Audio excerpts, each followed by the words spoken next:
Hello all welcome back to my channel. అందరికీ కార్తీక పౌర్ణమి శుభాకాంక్షలు. నేను కార్తీక దీపం వెలిగించాను చూస్తున్నారు కదా, అదే నాకు నేను వెలిగించిన కార్తీక దీపం. అది వెలిగించడానికి నేను పెనుగొండలో ఉన్న శివాలయంకి వచ్చేసాను. ఇది కాశీ విశ్వేశ్వర ఆలయం అంటారు ఈ గుడిని.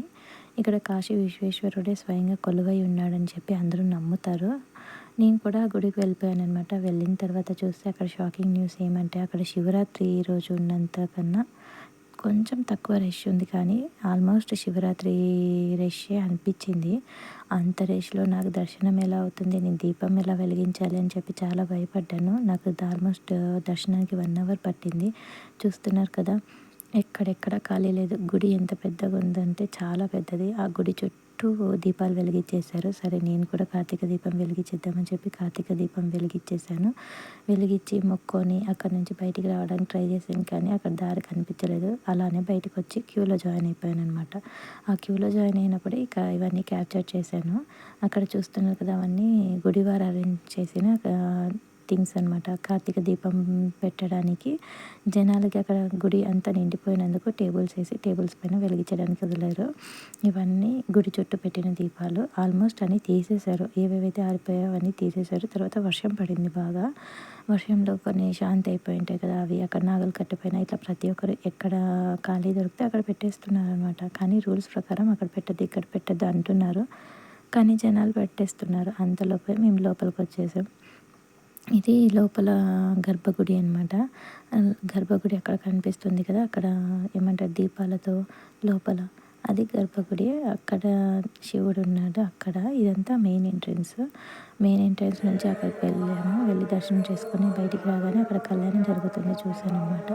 ఇలా ఇక బాగా వచ్చాను, కళ్యాణం జరుగుతుంది అని చెప్పి వెళ్ళి చూసేపాటికి అక్కడ ఆల్మోస్ట్ కళ్యాణం అంతా అయిపోయి రెడీ చేసి ఇప్పుడు మంగళధారణ టైం అయింది అని చెప్తూ ఉన్నారు. సరేలే, మంచి టైంకే వచ్చాను, నేను కూడా చూద్దాము, నాకు కూడా పుణ్యమో స్నాని అని చెప్పి నేను కూడా కూర్చొని సరేలే అని దేవుని దర్శించుకున్నాను. కరెక్ట్ నేను వెళ్ళే టైంకి మంగళధారణ జరగడం నిజంగా చాలా హ్యాపీగా ఉంది. చూస్తున్నాను చాలా చాలా ఏమంటారు, చాలా స్పెషల్గా అనిపించింది నాకైతే. ఇంకా వెళ్ళేపాటికి వాళ్ళు కూడా అందరూ మాంగళ్యాన్ని మొక్కోండి అని చెప్తూ ఉన్నారు. సరేలే, ఎలాగో వెళ్ళామని చెప్పి నేను కూడా ఇంకా చూసి వెళ్దామని చెప్పి కూర్చొని చూస్తూ ఉన్నాను. స్వామివారు ఒకదాని తర్వాత ఒకటి చెప్పి చేయిస్తున్నారు. సరేలే అని చూసి నేను కూడా వాళ్ళు చెప్పినట్టు చెప్తూ ఉన్నాను అనమాట. అంటే మంత్రాలు చెప్తుంటారు కదా, అవి కొన్ని చెప్పమని చెప్పి అందరికీ చెప్తుంటే నేను కూడా చెప్తూ ఉన్నాను. అంతలోపు మంగళవారం టైం అయిందని చెప్పి పూజారి అందరినీ మంగళాన్ని ఏమంటారు మొక్కమని చెప్పారు. సరేలే అని అక్కడి నుంచి అందరూ మొక్కున్న తర్వాత చూస్తున్నారు కదా, స్వామివారి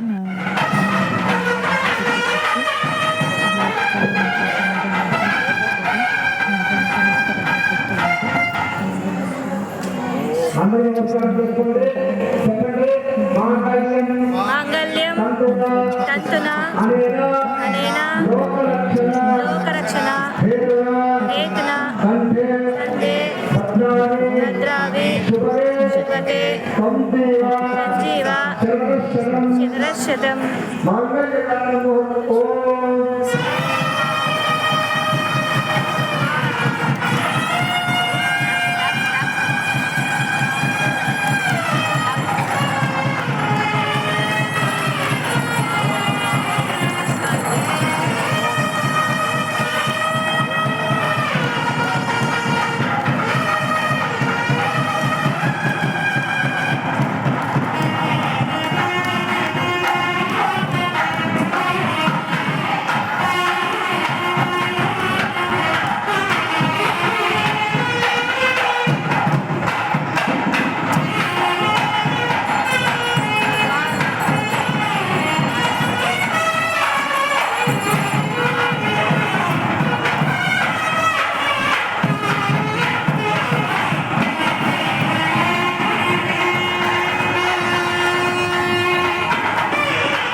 చేపిస్తున్నారు